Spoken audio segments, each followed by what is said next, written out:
कल हम लोग देखे थे आपका सिस्टम का जो क्लासिफिकेशन का टाइप था मेन मेन और वो किसके आधार पर था और कौन कौन इम्पोर्टेंट जो है ना क्लासिफिकेशन का टाइप है। अब इसमें किंगडम सिस्टम ऑफ क्लासिफिकेशन हम लोग को आज शुरू करना था या देखना था, जो कि इम्पोर्टेंट पार्ट है हमारे सिलेबस का। किंगडम सिस्टम ऑफ क्लासिफिकेशन जो है ना वही मॉडर्न क्लासिफिकेशन माना जाता है लिविंग ऑर्गेनिज्म का, क्योंकि बाकी जो था वो केवल प्लांट्स के लिए था या फिर केवल एनिमल्स के लिए था। लेकिन इसमें क्या किया गया, पूरे के पूरे जो लिविंग ऑर्गेनिज्म था उनको क्लासिफाई किया गया मॉडर्न रूप में, आधुनिक रूप में। इसको सबसे पहले जो है ना स्टार्ट किया गया था आप कैरोलस लिनियस के द्वारा। और इसमें आपका मुख्यतः ये निम्नलिखित प्रकार का होता है आपका किंगडम सिस्टम ऑफ क्लासिफिकेशन। और ये जो है ना मॉडर्न क्लासिफिकेशन है लिविंग बीइंग का, जो कैरोलस लिनियस द्वारा 1758 में शुरू किया गया है या इसको रखा गया। इसमें आपका कई प्रकार के किंगडम सिस्टम ऑफ क्लासिफिकेशन है। सबसे जो पहला किंगडम सिस्टम ऑफ क्लासिफिकेशन है वो two kingdom system of classification है, जो आपका क्लासिफिकेशन का सबसे ओल्डेस्ट टाइप माना जाता है। ये जो two kingdom system of classification था, यहीं से किंगडम सिस्टम ऑफ क्लासिफिकेशन की शुरुआत हुई और ये दिया गया था कैरोलस लिनियस के द्वारा। और इसका मेन जो आधार था वो तीन कैरेक्टर थे। पहला था कि क्लोरोफिल है या नहीं है, क्लोरोफिल की प्रेजेंस और एब्सेंस पहला इसका आधार था। क्लोरोफिल के आधार पर ही ऑर्गेनिज्म जो भी था उसको दो भाग में बांटा गया, ऑटोट्रॉपिक और हेटेरोट्रॉपिक। उसके बाद हम आगे बढ़ते तो जो है ना नेक्स्ट दूसरा जो कैरेक्टर था इसका वो था प्रेजेंस और absence of cellulosic cell wall. Cellulosic cell wall है कि नहीं है। अब सेलुलोजिक सेल वॉल है कि नहीं है इसके आधार पर भी इसको बांटा गया। और ये जो इसके आधार पर जो इसको बांटा गया था उसमें आपका कुछ प्लांट्स आ गए, कुछ एनिमल्स आ गए, कुछ जो है ना बैक्टीरिया आ गया, कुछ वायरस आ गया, और तो और वो आपका जो है ना आपके साथ एक और आ गया था, कौन, फंजाई आ गया था। इन सबको जो है ना इसके आधार पर बांटा गया था कि सेलुलोजिक सेल वॉल है कि नहीं। फिर नेक्स्ट जो था वो था मूवमेंट के आधार पर कि मूवमेंट कैसा है ऑर्गेनिज्म का, लोकोमोटरी है कि कर्वेचर टाइप का है। अब लोकोमोटरी शायद आप लोग को याद होगा या जानते होंगे, लोकोमोटरी का मतलब है कि पूरा का पूरा बॉडी जो है ना डिस्प्लेस हो जाए, एक जगह से दूसरी जगह चला जाए। कर्वेचर का मतलब होता है कि बॉडी जो है ना वो तो फिक्स है लेकिन उसके जो पार्ट्स है ना वो मूव कर रहे हैं। तो ये आपका आधार था यहाँ पर तीन जो है ना two kingdom system of classification में क्लासिफिकेशन का। इसमें लिविंग ऑर्गेनिज्म को दो भाग में बांट दिया गया, किंगडम प्लांटी बनाया गया और किंगडम एनिमेलिया बनाया गया। प्लांटी में जो है ना बैक्टीरिया को रखा गया, ग्रीन जो आपके अलगी थे, यूनिसेलुलर मल्टीसेलुलर प्लांट्स थे, फंजाई था, उन सबको इसमें रखा गया, किसमें, प्लांटी में। एनिमेलिया में यूनिसेलुलर एनिमल्स को रखा गया और मेटाजोन्स एनिमल्स को रखा गया। ठीक है। उसके बाद हम बात करते हैं अगर कैरेक्टर्स का, तो प्लांटी जो था उसमें क्लोरोफिल था जबकि एनिमेलिया में क्लोरोफिल नहीं था। उसके बाद दूसरा बात अगर आप अगला कैरेक्टर का बात करो तो प्लांटी जो था उसमें आपका सेलुलोजिक सेल वॉल था, जो कि सबसे बाहरी लेयर के रूप में था, सेल मेम्ब्रेन के बाहर पाया जाता था। जबकि एनिमेलिया में सेलुलोजिक सेल वॉल नहीं था, क्लोरोफिल तो एब्सेंट था ही। फिर आप प्लांट में देखो तो प्लांट जो मैंने प्लांटी में उनको रखा गया जिनमें मोटिलिटी नहीं था, जो मूव नहीं कर सकते थे, जिनका पूरा का पूरा बॉडी जो है ना वो लोकोमोशन नहीं कर सकता था, इवन सेंसेशन को प्रकट नहीं कर पाते थे, दिखा नहीं पाते थे। ऐसा नहीं है कि प्लांट जो है ना वो सेंसेशन नहीं लेता है, बाजार से वो जो है ना जो भी आपका इन्वायरमेंट है उसका उसका उसमें जो चेंजेस होता है उसको महसूस करता है, लेकिन वो जो है ना सेंसेशन को बहुत तेजी से दिखाता नहीं है और उस समय क्लियर नहीं था। तो इसको जो है ना इसमें यही माना गया कि इसमें जो भी ऑर्गेनिज्म होंगे प्लांटी में वो आपका सेंसेशन लेस होंगे, उसमें सेंसेशन नहीं होगा और मोटिलिटी भी नहीं होगा। और एनिमेलिया में जस्ट इसका उल्टा हो गया कि मोटिलिटी भी होगा और सेंसेशन भी प्रेजेंट होगा। ये कुछ जो है ना आपका क्या था, लिविंग ऑर्गेनिज्म को two kingdom system of classification में बांटने का क्या था, क्राइटेरिया था। लेकिन इसके कुछ ऑब्जेक्शंस हैं, क्रिटिसिज्म्स हैं। देखो पहला जो ऑब्जेक्शन है वो है आपका क्या कि इसमें वायरस और बैक्टीरिया को जो है ना किंगडम प्लांटी में रखा गया। वायरस और बैक्टीरिया जो था उसको किंगडम प्लांटी में रख दिया गया, जबकि हम लोग जानते हैं कि जो वायरसेस है उसमें सेलुलर मटेरियल तो होता ही नहीं है, मतलब ना तो उसमें साइटोप्लाज्म होता है, ना उसमें न्यूक्लियस वगैरह का बात है, इवन मशीन भी उसमें नहीं है, सेलुलर मशीन भी उसमें नहीं है, मतलब कि साइटोप्लाज्म में जब है ही नहीं तो इंजाइम वगैरह का भी बात उसमें नहीं है, राइबोसोम वगैरह का बात नहीं है। तो जरा सोचो प्लांट में किसको रख दिया गया? प्लांट को में उसको रखा गया जिसमें कि जीवन का कोई लक्षण ही नहीं था, और इसीलिए जब उसको हम इंडिपेंडेंट रूप में छोड़ देते हैं वायरस को, तो क्या होता है वो लिविंग रूप में नहीं रहता, बल्कि वो नॉन लिविंग या डेड के रूप में नॉन लिविंग बोलो, डेड नहीं बोल सकते हम, वो नॉन लिविंग जैसा रहता है। ये पहला इसका जो है ना ऑब्जेक्शन था। सेकेंड जो आपका two kingdom system of classification था उसमें पहला ऑब्जेक्शन था कि वायरस को रखा गया, और दूसरा क्या था इसी में बैक्टीरिया को रखा गया। बैक्टीरिया देख लो, बैक्टीरिया में मेम्ब्रेन बाउंडेड सेल ऑर्गेन्स नहीं होते हैं चूंकि प्रोकैरियोटिक है। अब प्रोकैरियोटिक को आप रख दे रहे हैं किसके साथ? यूकैरियोटिक प्लांटी के साथ, तो ये ठीक नहीं रहा। प्लस शायद आप लोग जानते होंगे कि बैक्टीरिया जो होता है उसमें न्यूक्लियस भी नहीं होता है, अर्थात प्लांटी जो था उसमें प्रोकैरियोटिक यूकैरियोटिक को तो रखा ही रखा गया, वैसे जीव को भी रख दिया गया जिसमें सेल का बात ही नहीं था, जिसमें जीवन का बात ही नहीं था स्वतंत्र रूप में, फ्री रूप में, वायरस वायरोइड वगैरह। इसीलिए ये पहला आपका जो है ना इस पर लोगों का ऑब्जेक्शन था, पहला जो है ना लोग इस पर बात बोल रहे थे। दूसरा जो है ना क्लेमाइडोमोनास जो है उसको रख दिया गया किसके साथ भाई? प्लांटी के साथ, जबकि अभी आप ऊपर में पढ़े हैं कि प्लांटी में उन ऑर्गेन को रखा जाएगा जो जिनमें मोटिलिटी नहीं होगा, जो मूव नहीं कर सकते हैं। तो आप एक तरफ तो कह रहे हो कि जो मोटिलिटी नहीं करता उसको प्लांट में रख रहे हैं, और दूसरी तरफ जो है ना उसमें क्लेमाइडोमोनास को रख दिए। क्लेमाइडोमोनास के बारे में शायद थोड़ा बहुत भी अगर आप लोग सुने हैं या जानते हो, तो क्लेमाइडोमोनास जो है ना यूनिसेलुलर अलगी है, और ये आराम से मूव करता है ना, मूवेबल है अपने फ्लैजा की मदद से। तो अब बताओ जो मूव करने वाला है, जो लोकोमोशन टाइप का करता है, काम करता है, लोकोमोशन दिखाता है, उसको आप रख रहे हो किसमें? प्लांटी में, जबकि प्लांटी में लोकोमोशन का बात ही नहीं था, मोटिलिटी है था ही नहीं। तो ये सब जो है ना दो आपका इंपॉर्टेंट आपका क्रिटिसिज्म था। तीसरा बात अगर करो तो तीसरा था कि स्पंजेस को और कोरल्स को, स्पंज तो जानते ही होंगे पॉलीपेरा था, कोरल तो एक सिलेंट्रेट्स है, इन दोनों को रख दिया गया एनिमेलिया में। जबकि एनिमेलिया में किनको रखा जाना था? उनको रखा जाना था जो आपके क्या कर सके? मूवमेंट कर सके, लोकोमोशन कर सके, या मोटिलिटी जिनमें हो। लेकिन ये दोनों के दोनों जो होते हैं सेसाइल होते हैं। सेसाइल का मतलब अपने सबस्ट्रेटम के साथ फिक्स होते हैं, ये मूव नहीं कर सकते हैं, पूरी के पूरे जिंदगी जो है ना अपने सबस्ट्रेटम से ये क्या होते हैं? चिपके रहते हैं एक ही स्थान पर। तो आप एक तरफ तो कह रहे हो कि एनिमेलिया बनाया गया उनके लिए जो मूवेबल हो, जो मूव कर सकते हो, और दूसरी तरफ क्या कर रहे हो? उसमें जोड़ दिया गया आपके द्वारा किसको? इन दोनों को, स्पंजेस और कोरल को, जो कि मूव नहीं कर सकते, जिनमें लोकोमोशन का बात ही नहीं होता है। जो नेक्स्ट था अगला बात, उसमें क्या देखा गया कि फंजाई जो था ना, फंजाई को रख दिया गया प्लांटी में। हाँ, जबकि हम जानते हैं कि फंजाई जो होता है सेलुलोजिक सेल वॉल नहीं होता है उसमें, और तो और उसमें क्लोरोफिल भी नहीं होता है। तो जब ना क्लोरोफिल होता है ना सेलुलोजिक सेल वॉल होता है, और उसको रख दे रहे हैं किसमें? उन प्लांट के ग्रुप में, उस प्लांट के ग्रुप में जिसमें आप लिखे हैं कि सेलुलोजिक सेल वॉल होता है और क्लोरोफिल होता है। तो ये सब कुछ क्रिटिसिज्म था, ठीक है। वायरस को रखना, बैक्टीरिया को रखना प्लांटी में। हाँ, दूसरा क्या बताया आपको? दूसरा आपको बताया यहाँ पर कि जो है ना ये जो था आपका क्या बोलते, रखा गया क्लेमाइडोमोनास को। क्लेमाइडोमोनास जो है ना वो क्या था? मूवेबल था, आपका यूनिसेलुलर अलगी था, उसको रख दिया गया प्लांट में जो कि नॉन मोटाइल होता है।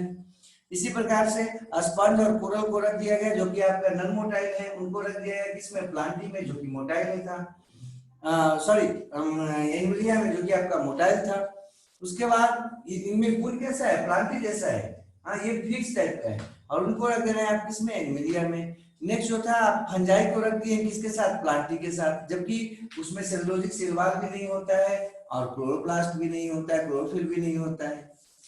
तो इसके बाद तीसरा kingdom of three kingdom classification of system आया, और इसको बोल रहे हैं थ्री किंगडम क्लासिफिकेशन में कि ये करीब करीब 19वीं शताब्दी में आया, जब जो है ना बैक्टीरिया और स्लाइम मोल्ड जो थे उनको माना गया कि प्लांट और एनिमल्स दोनों से ही अलग है। स्लाइम मोल्ड्स को और बैक्टीरिया को उस समय ये देखा गया कि इनमें ना तो प्लांट्स का गुण है, ना बैक्टीरिया, ना किसका गुण है, ना आपका एनिमल्स का गुण है। बैक्टीरिया के बारे में हमेशा जो है ना वो बायोलॉजिस्ट में जो है ना एक झंझट रहता था, कुछ लोग इसको प्लांट में रखते थे, कुछ लोग इसको एनिमलिया में रख देते थे। तो इसलिए जो है ना वहां पर उस समय जो है ना डिसीजन ये हो गया कि ये जो है ना प्लांट है न एनिमल है, ठीक है। तब बात आगे बढ़ता है और अर्स्ट हैकल आते हैं जो कि एक जर्मनी के जूलॉजिस्ट थे। उन्होंने क्या किया, तीसरा किंगडम दिया जिसका नाम रखा प्रोटिस्टा। प्रोटिस्टा जो है ना 1866 में आया, और प्रोटिस्टा में उन्होंने क्या किया, जो भी सिंपल ऑर्गेनिज्म थे जिसमें टिश्यू नहीं था, मतलब ग्रुप ऑफ सेल्स एक साथ काम नहीं कर रहे थे, जैसे बैक्टीरिया था, फंजाई था, अलगी था, प्रोटोजोन्स था और स्पंज था, इन सबको जो है ना एक ग्रुप में रख दिया। ये आधार नहीं था कि सेल की संख्या कितनी है, यहाँ पर आधार उनके द्वारा जो बनाया गया था वो ये था कि जो आपका टिश्यू ग्रेड ऑफ ऑर्गेनाइजेशन है कि नहीं, मतलब जो सेल्स हैं वो आपस में मिलकर टिश्यू के रूप में काम कर रहे हैं कि सेल के रूप में काम कर रहे हैं, सेपरेट सेपरेट काम कर रहे हैं। अगर थोड़ा बहुत भी आपको याद होगा सेल बॉडी प्लान आपको पीछे हम लोग देखे थे और टिश्यू ग्रेड ऑफ ऑर्गेनाइजेशन देखे थे, उसमें देखे थे टिश्यू ग्रेड ऑफ ऑर्गेनाइजेशन में कि उसकी शुरुआत जो हुई थी टिश्यू ग्रेड ऑफ ऑर्गेनाइजेशन की, वो हुई थी आपका किससे, हाइड्रा से हुआ था। लेकिन सिलेंट्रेट में ही कुछ और भी है जैसे कोरल्स वगैरह हैं, उनमें क्या होता है कि tissue grade of organisation well develop नहीं होता है। तो इन सबको, और उसके पहले जो स्पंज वगैरह थे उन सब में भी आपको हम बताए थे कि सेलुलर ग्रेड ऑफ ऑर्गेनाइजेशन होता है, उनको रख दिया गया किसमें, उनके लिए एक नया ग्रुप बना दिया गया और उस ग्रुप का नाम रखा गया प्रोटिस्टा। तो प्रोटिस्टा में सब थे, सब प्रकार के जीव थे, यूनिसेलुलर भी और मल्टी सेलुलर भी शुरुआत में। लेकिन आधार क्या केवल बनाया गया कि सिंपल है, उसमें टिश्यू ग्रेड ऑफ ऑर्गेनाइजेशन नहीं है। इसमें तीन किंगडम बनाया गया, एक प्रोटिस्टा था, एक प्लांटी था और एक एनिमलिया था। प्लांटी और एनिमलिया तो पहले से ही थे, एक नया था केवल प्रोटिस्टा। प्रोटिस्टा में किसको जोड़ा गया, इसमें बैक्टीरिया को जोड़ा गया, फंजाई को, अलगी को, प्रोटोजोन्स को और स्पंजेस को। बाकी आपका मल्टीसेलुलर जितने प्लांट्स थे सबको प्लांटी में रख दिया गया, और मल्टीसेलुलर जितने एनिमल्स थे उन सबको एनिमलिया में रख दिया गया। कुछ हद तक यहाँ पर देख रहे होंगे आप, प्लांट्स और एनिमल्स में से बाकी सबको तो हटाया ही हटाया गया, यूनिसेलुलर जो भी ऑर्गेनिज्म उसके थे प्लांट्स में, जो यूनिसेलुलर प्लांट्स थे जैसे क्लेमेडोमोनास वगैरह जो था, या आपका यूनिसेलुलर जो एनिमल था जैसे अमीबा वगैरह था, पारामीशियम वगैरह था, उसको हटा दिया गया था यहाँ पर। नेक्स्ट जो बात हम कर रहे थे, four kingdom system of classification. ये सारे घटनाओं के बाद एक जो है ना एक और नया काम हुआ, इलेक्ट्रॉन माइक्रोस्कोप जो है ना वो आपका बनाया गया, कौन, नॉल और रस्का के द्वारा। ये आपका 1932 में बना, जो कि आपका सेल के अध्ययन को और ज्यादा बढ़िया कर दिया। शायद आपको याद होगा, थोड़ा बहुत भी आप लोग प्रीवियस क्लासेस में जानते होंगे या पढ़े होंगे, तो वहां पर जानते होंगे कि जो माइक्रोस्कोप होता है सामान्यतः उसको लोग दो भाग में बांट सकते हैं, इसके आधार पर कि जो ऑब्जेक्ट है उसको देखने के लिए क्या उपयोग हो रहा है, कैसे ऑब्जेक्ट को देख रहे हैं। अगर किसी ऑब्जेक्ट को देखने के लिए आप लाइट बीम का उपयोग करते हैं, मतलब प्रकाश की किरणों का उपयोग करते हैं, तो उसका नाम पड़ा लाइट माइक्रोस्कोप। लेकिन वैसा माइक्रोस्कोप जिसमें आपका वस्तुओं को देखने के लिए या इमेज को देखने के लिए या ऑब्जेक्ट को देखने के लिए आप यूवी रेज का या क्या बोलते हैं विजुअल लाइट का या इंफ्रारेड का यूज नहीं करते, बल्कि इलेक्ट्रॉन का बीम का उपयोग करते हैं। मतलब इलेक्ट्रॉन का जो होता है रे, उसको डाल के और ऑब्जेक्ट को देखते हैं, उसको आराम से उसका पता लगाते हैं। तो इसको कहा गया इलेक्ट्रॉन माइक्रोस्कोप कहा जाता है। जो लाइट की मदद से देखने में ऑब्जेक्ट को मदद करे उसको लाइट माइक्रोस्कोप, जो इलेक्ट्रॉन बीम की मदद से, इलेक्ट्रॉन रे की मदद से आपको देखने में मदद करे उसको बोलते हैं इलेक्ट्रॉन माइक्रोस्कोप। और ये जो है ना वेल डेवलप आपका इलेक्ट्रॉन माइक्रोस्कोप रियली में नॉल और रस्का के द्वारा बनाया गया 1932 में। इसके बाद सेल्स को आराम से देखा जाने लगा या पढ़ा जाने लगा। तब जो है ना आराम से क्लियर कट देखा गया कि प्रोकैरियोटिक जो आपके सेल हैं और यूकैरियोटिक जो सेल्स हैं उनमें काफी अंतर है। तो इसके आधार पर सेल के ऑर्गेनाइजेशन को हम लोग दो भाग में बांट दिया। एक है प्रोकैरियोटिक सेलुलर ऑर्गेनाइजेशन, अर्थात वैसा सेल का ऑर्गेनाइजेशन, वैसा सेल की व्यवस्था जिसमें आपका न तो मेम्ब्रेन बाउंडेड कोई सेल ऑर्गेनेल्स है और न ही न्यूक्लियस है, उसको कहा गया प्रोकैरियोटिक सेलुलर ऑर्गेनाइजेशन। ठीक है। नेक्स्ट जो था यूकैरियोटिक सेलुलर ऑर्गेनाइजेशन, जिसमें जो है ना वैसे ऑर्गेनिज्म को रखा गया जिनमें आपका मेम्ब्रेन बाउंडेड सेल ऑर्गेनेल्स तो था ही, ट्रू न्यूक्लियस भी था।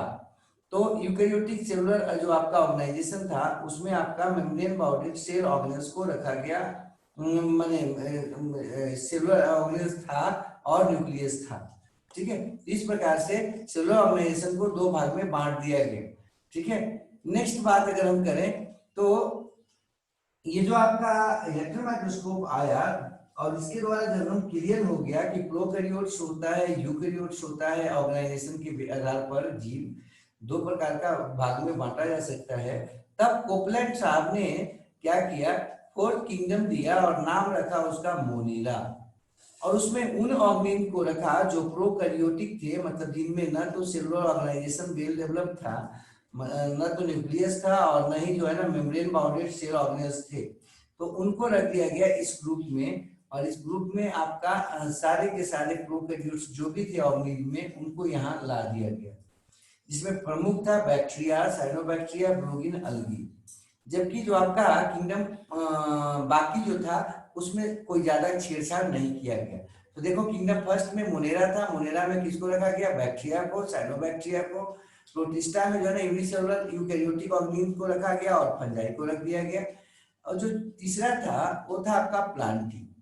प्लांटी में उसी तरह से ग्रीन प्लांट्स को रखा गया, लेकिन वो भी यूकैरियोटिक होना चाहिए था, मल्टीसेलुलर होना चाहिए, है ना। इसी प्रकार से जो है ना एनिमेलिया में भी रखा गया उनको, जो आपके कैसे थे, मल्टीसेलुलर थे और यूकैरियोटिक भी थे। ध्यान रखिएगा, मल्टीसेलुलर भी होगा और यूकैरियोटिक भी होगा। वो सबको रखा गया किसमें, आपका एनिमल में, एनिमेलिया में, जो एनिमल थे। तो यहाँ पर देखो अब समस्या क्या आ गया। पहले समस्या क्या हो रहा था कि प्रोकैरियोटिक यूकैरियोटिक दोनों को एक में रख रहे थे, तो उसके लिए क्या बनाना पड़ा, मोनेरा बनाना पड़ा। लेकिन अब यहाँ पर एक और समस्या आ गया। वो समस्या क्या है, देखो यहाँ पर आप देख रहे होंगे कि इसमें रख दिया गया है किसको, यूकैरियोटिक यूनिसेलुलर के साथ फंजाई को रखा गया है, और दोनों जो है ना मल्टीसेलुलर है। सॉरी, फंजाई जो है ना मल्टीसेलुलर है, जबकि ये क्या है, यूनिसेलुलर है। तो यूनिसेलुलर के साथ किसको रख दिया गया, मल्टीसेलुलर फंजाई को रख दिया गया। और यूनिसेलुलर जो ऑर्गेनिज्म है वो आपका फोटोऑटोट्रॉपिक और क्या है आपका होलोजोइक भी हो सकते हैं। तो होलोजोइक है, फोटोट्रॉपिक है, फोटोऑटोट्रॉपिक है, और उसके साथ प्रोटिस्टा में रख दिया गया किसको, फंजाई को, जो कि आपका कैसा है, सेप्रोफिटिक है। तो ये कुछ समस्या यहाँ पर अभी भी था। तब जो है ना five kingdom system of classification आया। इसको दिया था आर.एस. बिटकर ने, जो कि एक अमेरिकन जो है ना इकोलॉजिस्ट थे या टैक्सोनॉमिस्ट थे। अभी वर्तमान में सबसे ज्यादा जो है ना अगर किसी क्लासिफिकेशन सिस्टम को माना जाता है तो इनके क्लासिफिकेशन सिस्टम को माना जाता है, इसको बिटकर साहब के। ये दिया गया था आर.एस. बिटकर के द्वारा कब, 1969 में। और ये जो है ना इसमें कई चीजों को देखा गया। पहला तो कि सेल्स का जो कॉम्प्लेक्सिटी है ना वो कैसा है, प्रोकैरियोटिक है, यूकैरियोटिक है। हाँ, दूसरा जो है ना ऑर्गेनिज्म को देखा गया, ऑर्गेनिज्म का कॉम्प्लेक्सिटी कैसा है, हाँ, और उसकी गतिविधियां क्या है। और तीसरा जो प्रमुख इसमें आपका रखा गया क्राइटेरिया, वो था आपका ecological status of the organism, है ना। इस संसार में और जीवों के तुलना में उस जीव का क्या स्थिति है, क्या स्टेटस है। देखो रियली में अगर आपके लेवल में बात करें, समझाने के लेवल में बात करें तो 3 क्राइटेरिया प्रमुख था। एक तो सेल था, दूसरा ऑर्गेनिक का कॉम्प्लेक्सिटी था जिसमें न्यूट्रिशन को प्रमुख रूप से रखा गया, और इकोलॉजिकल स्टेटस में आपका मूवमेंट वगैरह जो था ना वो प्रमुख था। इन तीनों क्राइटेरिया के आधार पर निम्नलिखित रूप में बांटा गया। सेल को बांटा गया 2 भाग में, साइटोप्लाज्म है कि नहीं है।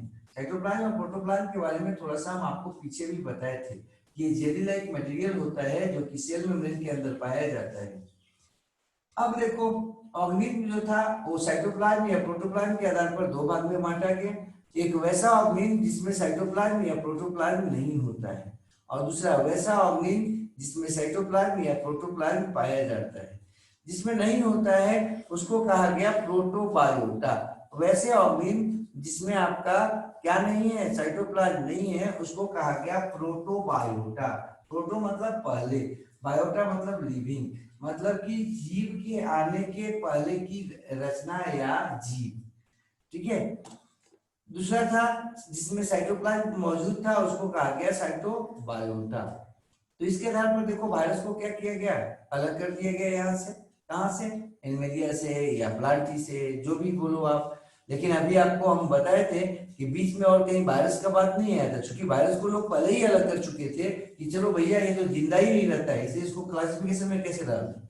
तो प्रोटोबायोटा में अगर आप आते हो तो प्रोटोबायोटा में जो है 3 प्रमुख एग्जांपल्स हैं, ऐसे तो और भी हैं लेकिन 3 प्रमुख एग्जांपल्स हैं जिनको ध्यान रखना है कि जो आपका लिविंग है, जीवित है, लेकिन उसमें आपका साइटोप्लाज्म या प्रोटोप्लाज्म नहीं है।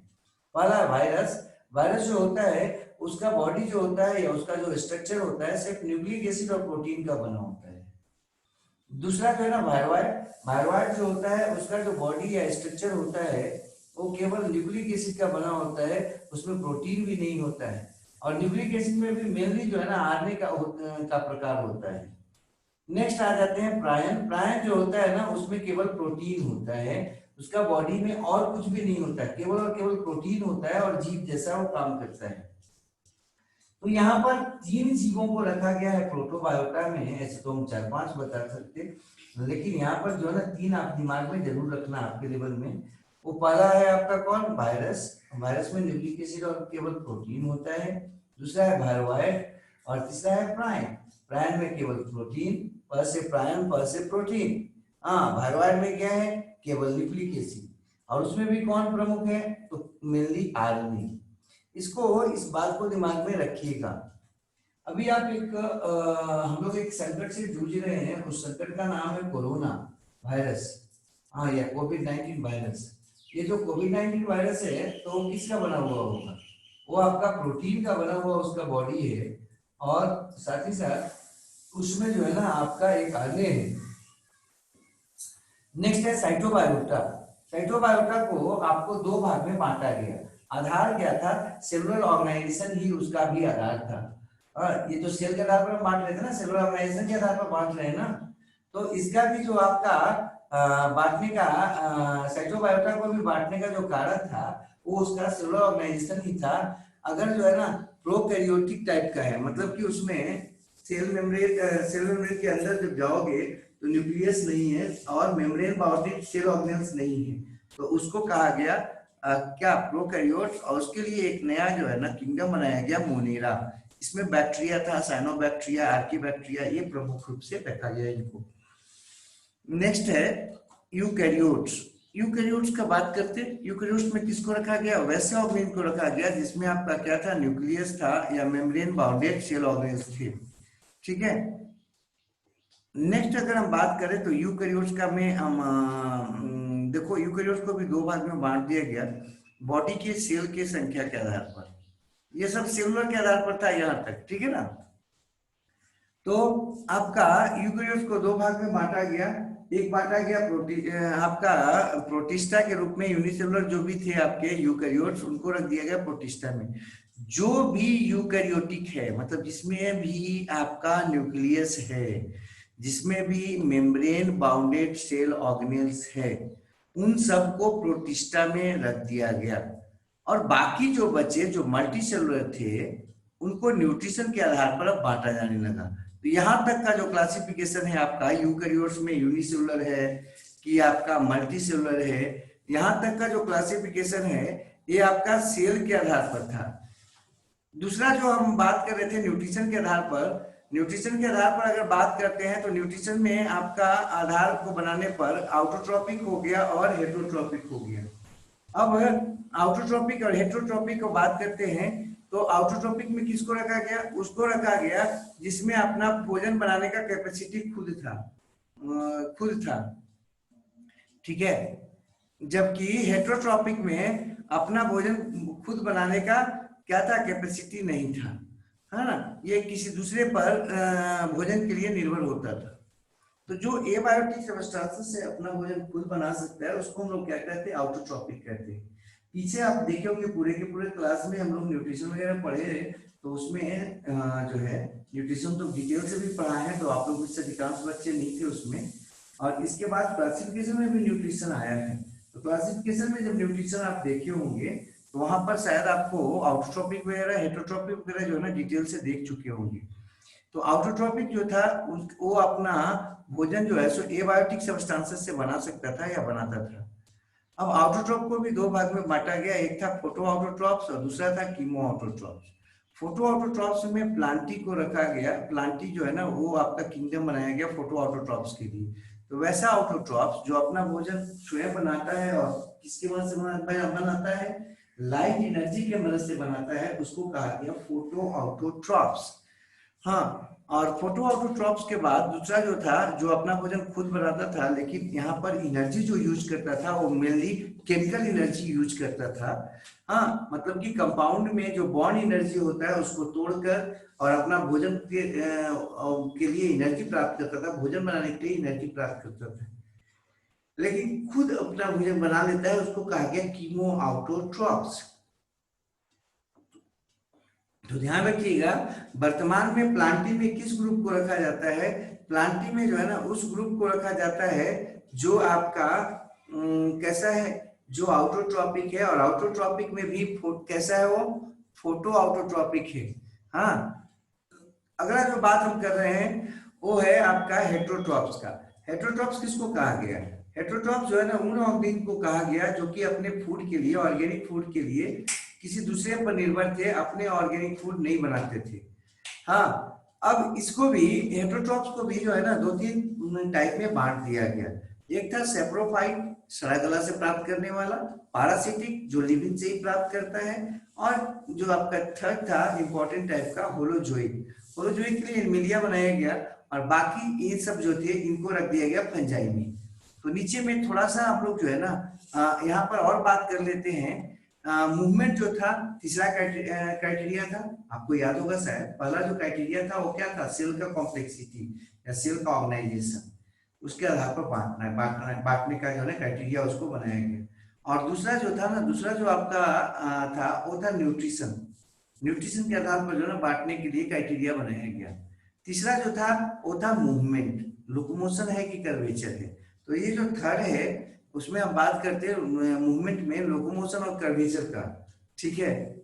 अब हम लोग बात करते हैं इसमें थोड़ा सा कैरेक्टर देख लेते हैं, जैसे मोनेरा है, मोनेरा का बात करो। मोनेरा जो होता है कैसा होता है, प्रोकैरियोटिक ऑर्गेनिज्म होता है, और ये समानता यूनिसेलुलर होता है, कॉलोनियल होता है और मल्टीसेलुलर हो सकता है।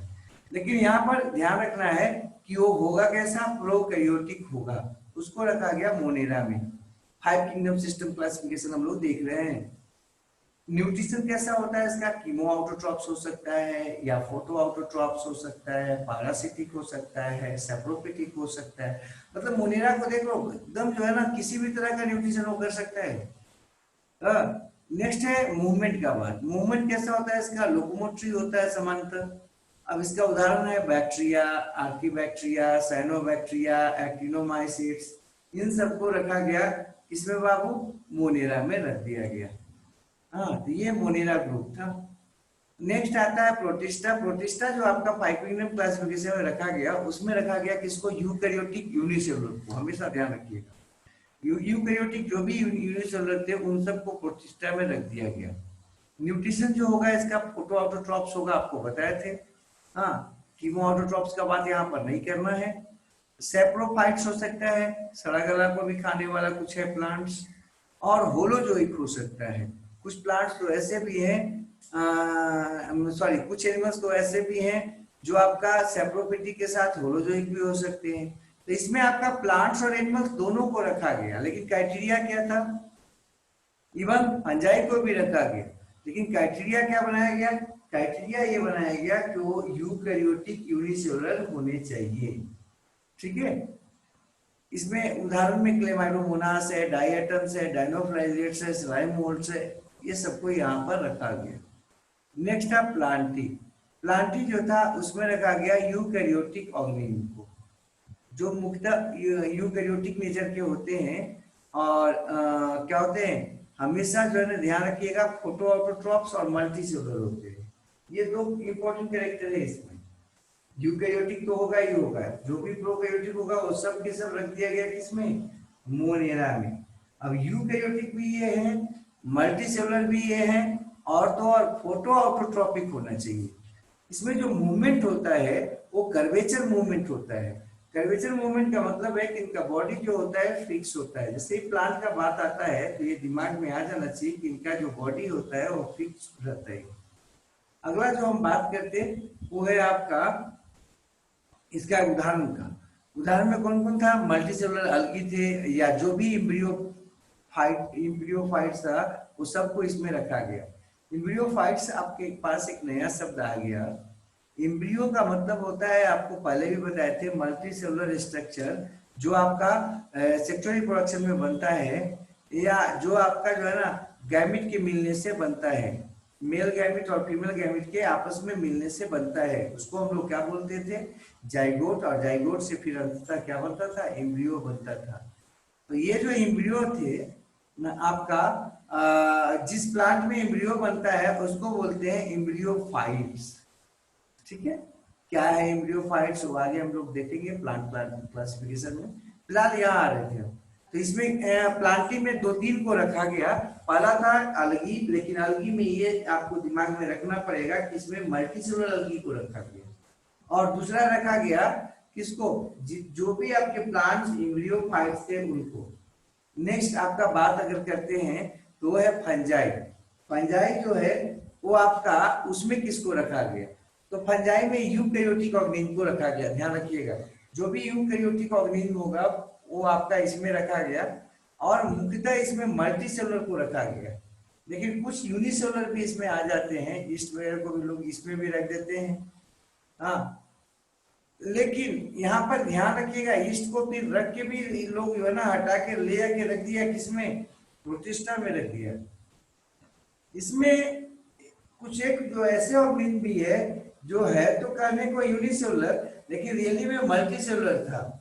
अर्थात वो जो आपका उसका जो एक ही सेल का बॉडी बना हुआ अगर है तो उसमें खासियत क्या है कि आपका न्यूक्लियस की संख्या जो है ना एक से ज्यादा होता है। हाँ, मल्टी न्यूक्लिएटेड। तो जब मल्टी न्यूक्लिएटेड है इसका मतलब क्या है?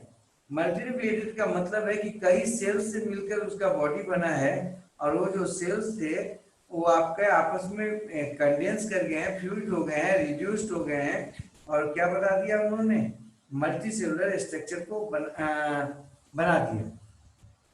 अब यहाँ पर हम फंजाई में कुछ उदाहरण था, उसके पहले मूवमेंट इसका कैसा होगा? लोकोमोटरी या कर्वेचर, माने आपका पूरा का पूरा जो है ना ये मूव कर सकता है। इसका उदाहरण है म्यूकर, पेनिसिलियम, एगेरिकस, गोबर छत्ता वगैरह जिसको बोलते हैं। ये सब कुछ एग्जांपल्स हैं। अगला जो बात करते हैं वो है एनिमेलिया का। एनिमेलिया जो है ना यूकैरियोटिक ऑर्गेनिज्म है और हमेशा ये मल्टीसेलुलर होता है, ध्यान रखिएगा।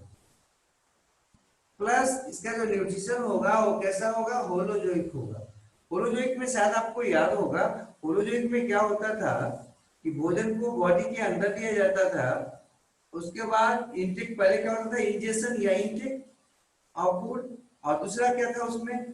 वो इंटेक होने के बाद उसको डाइजेस्ट किया जाता था, डाइजेशन। उसके बाद तीसरा क्या था उसमें? एब्जॉर्प्शन, एसिमिलेशन और इजेशन। ये हम लोग पढ़े थे कि ऐसा कुछ होता था होलोजोइक में। इसमें जो भी मूवमेंट करने वाले ऑर्गेनिज्म हैं वो सब के सब लोकोमोटिव मूवमेंट करते हैं, कर्वेचर मूवमेंट भी होता है, लेकिन मेन जो आपका इंपॉर्टेंट जो इसका कैरेक्टर है वो आपका क्या है, एक है लोकोमोटिव मूवमेंट होना चाहिए। और सब के सब मेटा जोन्स को इस ग्रुप में रख दिया गया। मेटा मतलब होता है मोर देन वन सेल, ध्यान रखिएगा। मेटा जोन्स मतलब वैसे एनिमल्स जिसमें सेल की संख्या जो है क्या हो रहा है, बॉडी में एक से ज्यादा है, तो वैसे एनिमल को हम लोग कहते हैं मेटाजोअन्स। जबकि प्रोटोजोअन्स का मतलब है वैसे एनिमल्स जिसमें सेल की संख्या कितनी होती है, केवल एक होती है, तो उसको कहा गया प्रोटोजोअन्स। अब हम लोग इसका कुछ डिमेरिट देख लेते हैं। Demerit of five kingdom system of classification. पहला तो ये है कि इसमें आपका जो अलगी है उसको तीन तीन ग्रुप में रखा गया, तीन तीन किंगडम में रखा गया। मोनेरा में भी कुछ को रख दिया गया। क्यों? तो मोनेरा में उसको रखा गया जो आपका कैसा था, प्रोकैरियोटिक था। जैसे कि आप जान रहे होंगे शायद साइनोबैक्टीरिया या ब्लू ग्रीन अलगी, ये किस में आ गया, मोनेरा में आ गया। है क्या अलगी का कैरेक्टर है उसमें, अलगी के जैसा ही उसमें क्या होता है, सेल वॉल होता है, लेकिन उसको रखा गया किसमें भाई, रख दिया गया उसको उठा के आपका इसमें मोनेरा में। क्यों? क्योंकि उसमें सेलुलर ऑर्गेनाइजेशन जो होता है उसमें न्यूक्लियस और मेम्ब्रेन बाउंडेड सेल ऑर्गेनेल्स नहीं होते। नेक्स्ट जो आपका बात है प्रोटिस्टा। प्रोटिस्टा में जो है ना उसको रखा गया जो यूनिसेलुलर थे और यूकैरियोटिक थे, उनको रखा गया प्रोटिस्टा में। प्लांटी में किसको रखा गया था, जो मल्टीसेलुलर थे और फोटो ऑटोट्रॉपिक थे। तो सोच लो ये तीन अलग अलग ग्रुप थे और तीनों में अलगी है। इसका मतलब क्या है, कहीं ना कहीं तो कंफ्यूजन है। आप बोल रहे हो कि अलगी एक ग्रुप है और उसको रख रहे हो कितने किंगडम में, तीन अलग अलग किंगडम में। ये पहला डिमेरिट है इस फाइव किंगडम क्लासिफिकेशन का। दूसरा जो है ना वो है आपका कि थैलोफाइटा जो है वो आपका चार अलग अलग किंगडम में क्या किया गया, रख दिया गया। किसको, थैलोफाइटा को। थैलोफाइटा जो है मतलब थैलस लाइक बॉडी है। थैलस लाइक बॉडी समझते हो क्या? थैलस लाइक बॉडी का मतलब होता है अनडिफरेंशिएटेड बॉडी। हाँ, वैसा बॉडी जिसमें रूट, स्टेम और लीफ न हो, उस प्लांट बॉडी को कहते हैं थैलस लाइक बॉडी। और ऐसे ऑर्गेनिल को एक साथ थैलोफाइटा में रखा गया या थैलोफाइट्स कहा गया। नेक्स्ट जो हम बात कर रहे थे वो आपका है कि थैलोफाइट्स जो थे, थैलोफाइट्स का मतलब आपको क्या पता है? थैलोफाइट्स का मतलब आपको बता रहे हैं कि जिसमें आपका जो बॉडी था वो अनडिफरेंशिएटेड था। हाँ, उसमें अलग अलग पार्ट के रूप में डिफरेंशिएटेड नहीं था और उसको चार अलग अलग जो है किंगडम में रख दिया गया है। तो सोचो आपके थैलोफाइट्स का मतलब है वैसे ऑर्गेनिल जो आपके जिनका बॉडी अनडिफरेंशिएटेड है, लेकिन किंगडम कितना हो गया उसका, चार हो गया। नेक्स्ट बात करते हैं प्लांटी का। प्लांटी जो है वो आपका उसका मेन कैरेक्टर क्या था भाई? तो प्लांटी में हम लोग पढ़े थे कि प्लांटी जो होता है फोटो ऑटोट्रॉपिक होता है।